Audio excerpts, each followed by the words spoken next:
Yes. Hello students. Today we will cover the types of audit part 2.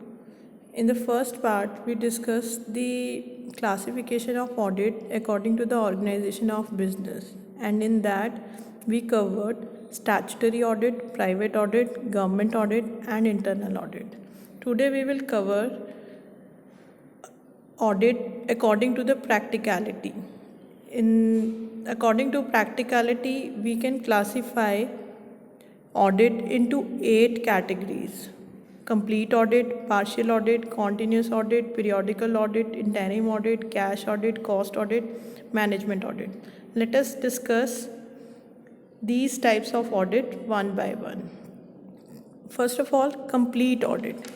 Complete audit, as the name suggests itself, that we will examine all the books, entries, transactions, totals, balance, voucher, deed, everything we will examine in detail and in totality. It means all the books of accounts of an organization related to specific period are examined. Nothing remains unexamined. So such an audit is called complete audit, and normally company form of businesses go for complete audit. मुझे लगता है आपको समझ आ गया होगा complete audit का मतलब क्या है. कंप्लीट ऑडिट वो ऑडिट है जिसमें कि हम हर एक ट्रांजैक्शन को, हर एक एंट्री को, सारी की सारी बुक्स को, सब बैलेंसेस को, वाउचर, डीड, जितनी भी चीज़ें हैं ऑर्गेनाइजेशन के अंदर ऑडिट से रिलेटेड, हर चीज़ को हम एग्ज़ामिन करते हैं और उसके बाद हम ऑडिट का रिज़ल्ट निकालते हैं कि ऑडिट रिपोर्ट जो बनाते हैं. नॉर्मली जो भी कंपनी फॉर्म ऑफ ऑर्गेनाइजेशंस हैं उनके लिए कंप्लीट ऑडिट कंपलसरी है. Next is partial audit. Partial audit, as a name suggest itself, और we can say it is just opposite to complete audit. Complete audit कहता था कि हम हर एक चीज़ को चेक करेंगे, पर पार्शियल ऑडिट क्या कहता है? Instead of examining all books, only a specific part of accounts और books are examined. For example, books of accounts only for the month of November will be examined, or we can say only purchase book, sales book, cash book will be examined, but not all the books.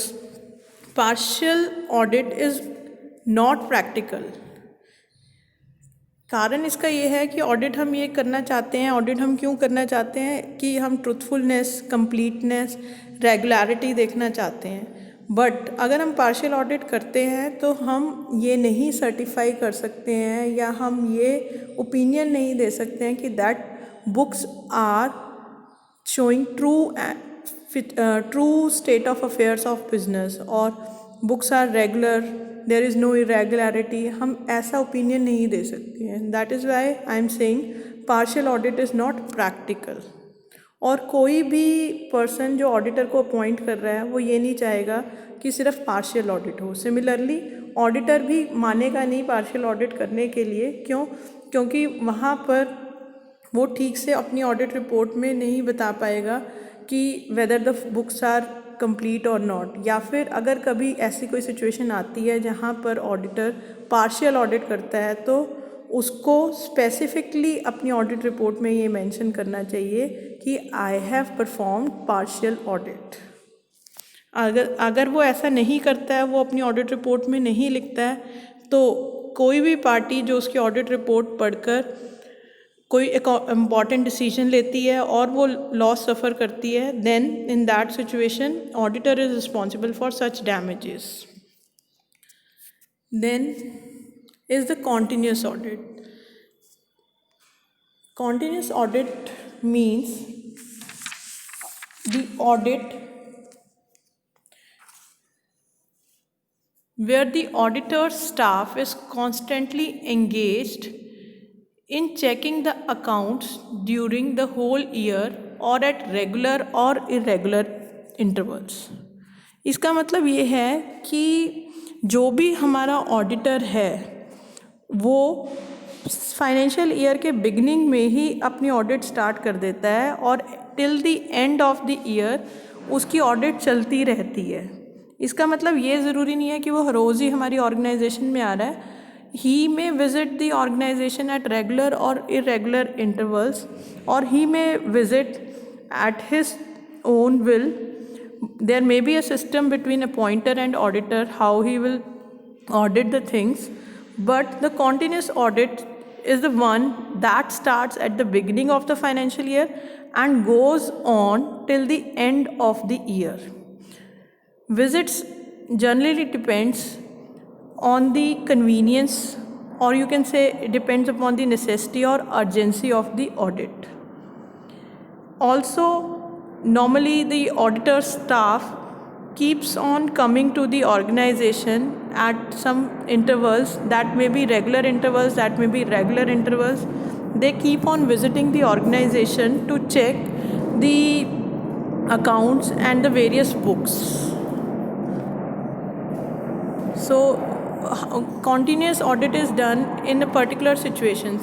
You can say the suitability of continuous audit in a particular circumstances.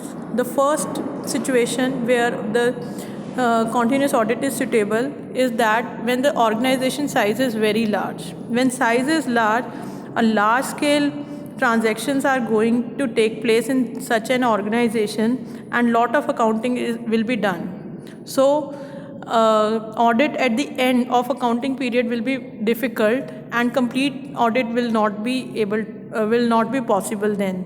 So continuous audit is suitable in case of large scale organizations. Second, where final accounts are required early. In some industrial houses, balance sheet, profit and loss account is required at earliest after the closing of financial year. जैसे financial year ख़त्म होता है, जल्दी से जल्दी कुछ industrial houses हैं जिनको अपनी बैलेंस शीट या प्रॉफिट एंड लॉस अकाउंट चाहिए होता है. तो कॉन्टीन्यूस अगर ऑडिट होती रहेगी तो बहुत आसानी से हम अपनी बैलेंस शीट और प्रॉफिट एंड लॉस जितनी जल्दी चाहिए हम बना पाएंगे. बट अगर हमने ऑडिट कॉन्टीन्यूस नहीं रखी थी, सब कुछ एंड में करना था, तो audit will take time and the preparation of balance sheet and P&L will be delayed. Third, internal checking system is unsatisfactory. अगर किसी ऑर्गेनाइजेशन में इंटरनल सिस्टम्स जो हैं वो वीक हैं, इंटरनल चेकिंग सिस्टम इतना अच्छा नहीं है जिस पर हम रिलाई कर सकें, तो वहाँ पर कॉन्टीन्यूस ऑडिट की ज़रूरत ज़्यादा बन जाती है और वहाँ पर कॉन्टीन्यूस ऑडिट होनी चाहिए. Where intensive checking is necessary. कुछ ऐसी ऑर्गेनाइजेशंस हैं जहाँ पर पाया गया है पहले मिस एप्रोप्रिएशंस हुई हैं या कुछ एम्बेजलमेंट्स हुई हैं, फंड्स जो हैं काफ़ी बार मिस एप्रोप्रिएट हुए हैं. तो उन सिचुएशंस में हमें इंटेंसिव चेकिंग की ज़रूरत होती है. जहाँ पर इंटेंसिव चेकिंग की ज़रूरत है वहाँ पे कॉन्टीन्यूस ऑडिट की ज़रूरत अपने आप ही बन जाती है. वहाँ पर कंटिन्यूस ऑडिट हमें करनी चाहिए ताकि हम इन सब चीज़ों को कर्ब कर सकें, इन सब चीज़ों को रोक सकें. Where interim audit needs to be prepared, where interim accounts need to be prepared. जहाँ पर भी हमें interim accounts चाहिए, जैसे मंथली बेसिस पर accounts बनाने हैं, क्वार्टरली बेसिस पर बनाने हैं, जल्दी जल्दी बनाने हैं, वहाँ पर हमें continuous auditing की ज़रूरत है. Next comes the advantages of continuous audit. Continuous audit करने से क्या फ़ायदा होगा. जैसे हमें एक तो डिटेल्ड चेकिंग करना पॉसिबल हो पाएगा, क्योंकि हम साथ साथ में ऑडिट कर रहे हैं, तो उसके कारण हम अर्ली डिटेक्ट कर पाएंगे एरर्स और फ्रॉड को. ये नहीं है कि फाइनेंशियल ईयर ख़त्म हुआ और उसके बाद हम डिटेक्ट किया हमने फ्रॉड्स को, एरर्स को. जितना हम कॉन्टीन्यूस ऑडिट करेंगे उतना ही हमारे लिए ये पॉसिबल हो पाएगा कि हम फ्रॉड्स को, एरर्स को डिटेक्ट कर पाएँ. Knowledge of the working procedure. Knowledge of the working procedure, strength, weaknesses of the company will be highlighted by the auditor in the accounting year in between itself. अगर हम and में करते हैं तो हमारी काफ़ी सारी weaknesses हैं जो बाद में पता चलेंगी और उसके कारण हमें नुकसान हुआ हो सकता है. तो अगर रूटीन बेसिस पर करता है तो ऑडिटर भी आसानी से कर पाता है, अच्छे से कर पाता है और वो ज़्यादा बेटर तरीके से नॉलेज ले पाता है कि ऑर्गेनाइजेशन की क्या वर्किंग है, क्या स्ट्रेंथ्स हैं, क्या वीकनेस हैं. It creates moral effect on the employees. Since auditor is coming from time to time, he is checking books time to time, so it creates moral pressure on employees and it is a positive impact. They keep on doing work more carefully. Next is early presentation of final accounts. ये हमने अभी suitability में भी किया था कि अगर final accounts हमें जल्दी चाहिए, बहुत टाइम गैप नहीं चाहिए, तो हमें कॉन्टीन्यूस बेसिस पर ऑडिट करते रहना ज़रूरी है। कन्वीनियंस इन ऑडिट, क्योंकि हम ऑडिट कॉन्टीन्यूसली कर रहे हैं तो हमारे ऊपर कोई एक्स्ट्रा लोड नहीं पड़ता फाइनल रिपोर्ट बनाने में, क्योंकि ऑडिटर जो है अपनी कन्वीनियंटली काम करता रहता है और उसको बेटर रिपोर्ट बना पाता है because he is doing continuous audit. Early preparation of interim accounts, अगर इंटरिम अकाउंट्स हमने बनाने हैं तो कॉन्टीन्यूस ऑडिटिंग जो है उसमें बहुत हेल्प करती है हमारी। और क्योंकि हम कॉन्टीन्यूस ऑडिट कर रहे हैं तो हम वैल्यूएबल सजेशंस दे सकते हैं ऑर्गेनाइजेशन को, बिकॉज हम डीप और इंटेंसिव चेकिंग कर पाते हैं, because we have plenty of time for in case of continuous audit. Next comes the disadvantages of continuous audit. Continuous audit में डिसएडवांटेज क्या आती है? Alteration in figures. कई बार क्या होता है, हमारे बुक्स ऑफ अकाउंट्स जो हैं उनमें कुछ फिगर्स में चेंज आ जाता है। अगर employees of the company know that what has been audited will not be audited again, then the employees may tamper the figures. जैसे मैंने कोई बुक चेक करके रख दिया और मैंने उसको ऑडिटेड कर दिया, मैंने उसको ओके कर दिया, तो ऐसा हो सकता है कि ऑर्गेनाइजेशनल एम्प्लॉयज़ जो हैं उन फिगर्स को चेंज कर दे, उन बुक्स को चेंज कर दे, तो this is the disadvantage. Second, break in the continuity of work. साल में बहुत बार अकाउंटेंट के काम को चेक करने के लिए ऑडिटर आएगा, या बार बार बीच बीच में वो हमें डिस्टर्ब करेगा, तो it breaks the continuity of the work of the employees. जिनसे भी ऑडिटर डील करेगा उनके काम की कॉन्टीन्यूटी जो है वो ब्रेक होगी।